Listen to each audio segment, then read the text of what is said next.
Please tell me, when we talk about applied spirituality, and we have recently started School of Applied Spirituality in that Behelpa ashram near Delhi. Yes.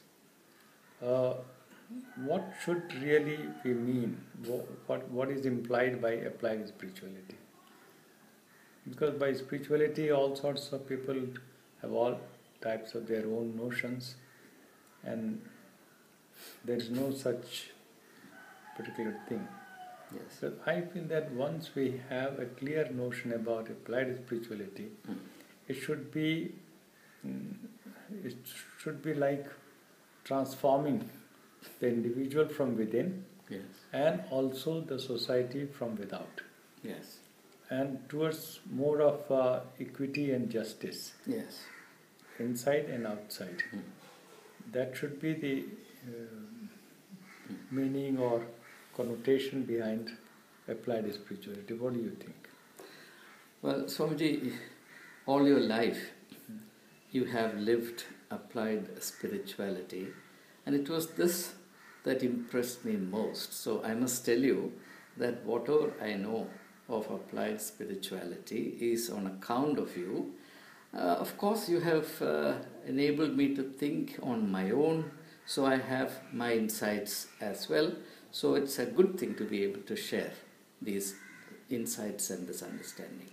The very first thing I want to say is that spirituality, by definition, by its very nature, is applied. What is applied is not spirituality, it is religion. And it's not even religion, it is escapist religion. Very good. So, applied spirituality is that relationship with God, the discipline and understanding arising from it, which impels and inspires us to go out and make the will of God prevail in the specific situation, context or issue, social, political, cultural, whatever. So that's one aspect of applied spirituality. The second aspect that I want to emphasize very much is that applied spirituality reverses the flow that is common to all religions, where people go to places of worship. They think that God sits there. It's some very special place. If you go there, you are sanctified, or you get some special equation or some experiences with God, so on and so forth.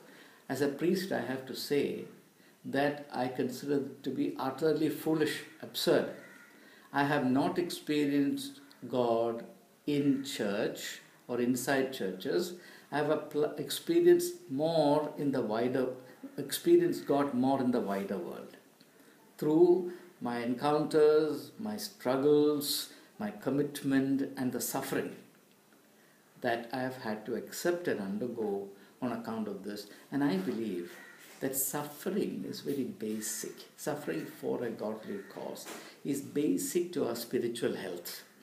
So this is the second aspect, that rather than everything flowing into temples, churches, mosques, gurudwaras, or what have you, from the heart of the human being, where alone God dwells, there is an outward flow, a reverse flow into the society, so that social structures, institutions, practices all become godly. Why is it important? Because only then will the life and dignity and interests of all individuals be safe. Applied spirituality, for example, has a tremendous relevance to politics. I belong to the Christian tradition, where people for some strange reason believe that a believer should not be in politics.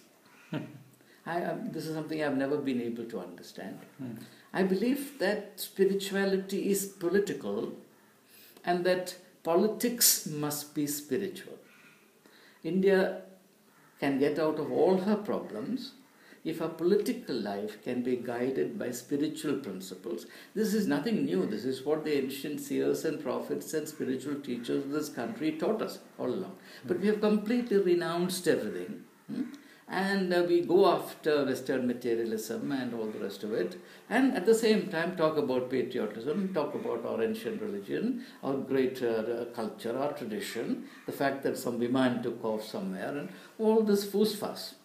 Now this is actually an escape route from applied spirituality. Well, don't you think that in order to have a fuller, holistic notion of applied spirituality, Yes. we have a clear conception about the Creator Yes. of the beautiful, beautiful universe, Yes. of which we are all part of. Yes. And therefore, whatever we call the Creator by the name God, Allah, Ishwar, Paramatma, Vaheguru, we have to have this conception. If such a Creator is all pervasive, Yes. or not, Yes. and if it is all pervasive, Yeah. then there can be no form. Yes. Cannot Yes. be territorial. It cannot have a form, either human form or any other Yes. form. Yes. And therefore, the temple or the church or the mosque or whatever Yes. is irrelevant as a place of worship. Yes. Yes. And why I say so, since God is there in every particle and subatomic particle of the universe, all pervasive, Yes. it's formless. Yes. It can be only in the form of some energy, Yes. like the energy of truth and love and compassion and justice and something. Yes. Now, such an energy also indwells every human heart. Yes. And as you rightly said, the heart is the dwelling place of God. Yes. It's not that God is not there outside the heart or outside in the universe. It is there. But I am not there. My heart is not there. Yes. Just a little 1 inch outside of my body, my heart, my mind, my being is not there. Yes. So the only place where I can commune with my Yes. Creator, That's right. the whole universe, fathomless universe, boundless universe, and yet the little space where we have the space to commune with is my body, my heart. Yes. And therefore, the heart, the body is the most sacred temple, Yes. not the temple outside, which we make from brick and mortar, the mosque or the church or whatever building, gurudwaras. Yes. What we can consider to be the place of worship, Yes. or exactly the opposite. The place of worship is right inside. Yes. And we walk to the temple, walk to the mosque and church. And there we have some deity, Yes. some idol, and then there is a go-between Yes. between the mortal and the God. That is the priest who says, "Come, I will introduce you. I will tell you about the God." And then so on and so forth. Why do we need this whole army of the go-betweens Yes. and Middlemen. middlemen? They're unnecessary. Yes. So we should be able to discover our Creator's compassion within our heart and mind. Yes. Just by looking at our own body. How Yes. am I breathing? Yes. Yes. Who is helping me to breathe Yes. oxygen and Yes. breathe out carbon dioxide? Yes. It's as simple as that. Yes. And how compassionate such a Creator is, who is helping me every moment of my life, Yes. Yes. every part of the second in my life. So in this way, if we can analyze, understand, conceptualize God in the correct sense, then it becomes a holistic, Yes. the pursuit of such a God or the worship of God becomes a holistic concept. That's right. And therefore, when we see God as justice within, I mean, we experience God is more and more just, because everything in the universe, every human person has been endowed with a body. Yes. And there is no injustice about it. All of us, more or less, have got the same human body. Yes. Yes. And therefore, and the sun is shining equally for all of us. The air we are breathing is the same, equal. Everything, including the leaf of the tree or grass or anything, they are all, without any prejudice, discrimination, they are equal for all human beings. Yes. And therefore we need to practice equity, equality and justice. Yes. So meditating on God within for half an hour, 1 hour, whatever, and then expressing oneself in terms of standing up for truth, love, compassion and justice outside. So this is spirituality. Yes. And it becomes proactive spirituality Yes. if you also take up this whole holistic idea of you be truthful within and be truthful without, but at the same time fight against the forces of untruth. Yes. And tyranny and unfreedom and injustice wherever you think it is there. So this way it's proactive. Yeah. So this is what I consider to be applied spirituality. Yeah, I will now comment on what you have said. Yes, yes. The first thing I want to say is that man puts himself at the center of religions. Yes. It is not God.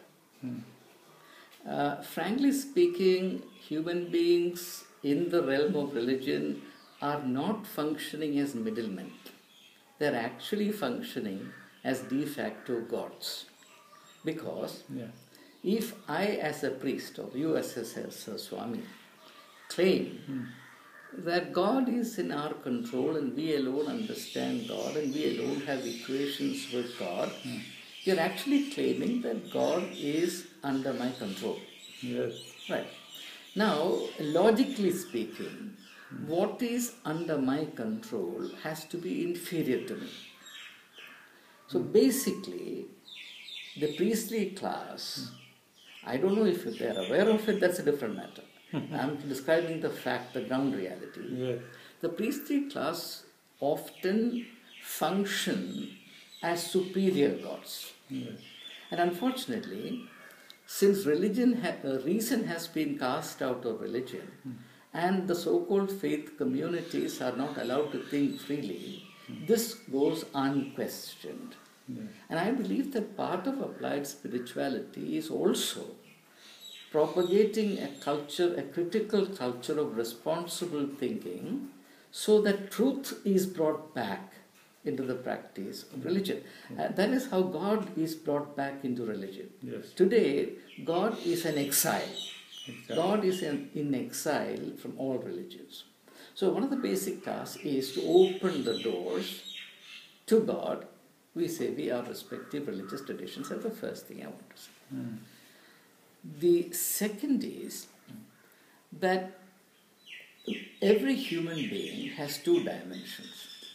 He is an individual, beautiful, complete, invaluable, incomparable, and he carries the element of the divine, he or she, with him. That's one aspect. The other aspect is that we are also social creatures. We need one another. It gives us great joy to be with one another. Right? So I think it is this aspect that organized religion exploits. There's a need. There's a need for us to come together. But the fact of the matter is that even that need to come together arises out of our sense of the divine. Why? There's a logic to this. God is not in an object. God is not confined to a religion. God is in the sum total of the whole of creation, including the cosmos. This is why no human being can either control or even name God. In fact, In fact, there is a tradition in the Bible where it clearly says, do not name God. Why? Because if you know the name of somebody, you cannot resist the temptation to manipulate, control and exploit, or even pretend that you have monopoly over that person. So, since God is in the sum total, the being of God that is God's justice. Being of God is distributed and dispersed through the whole of creation. The more people come together in a God-centered manner or guided by the light of God, the better it is. And it meets a very important spiritual and psychological need. So I have no problem with people coming together. I have a problem with why they come together. So this is the second aspect. The third aspect, and with that I'll close this section of our discussion. See, God as an energy, what you have said. It's absolutely true. The advantage of that understanding is that it immediately spares the idea, saves the idea of God from human manipulation. Yes. If God is a person, then all kinds of magical, tantric and cultic, formulaic practices will come in order to appease him. Yes. Because if God is a person, then we understand God exactly in terms of our own weaknesses. We create God in our image. We like flattery, Yes. so we think God likes flattery. Yes. We like bribes, so we think that God likes bribes. So how do you express your enthusiasm for God? Going to this temple or that church and putting maximum amount of money. Now it may be a share of ill-gotten wealth, but people actually sincerely believe that if you share with God part of your corrupt ill-gotten wealth, God will be pleased. And it's like bribing God. Bribing God. So because everybody, whoever goes to a temple and whatever prays like this, by offering something to God, wants something in return. It's like a bargain. My point is, why do we bribe God? Because we imagine God to be exactly of human nature. Yes.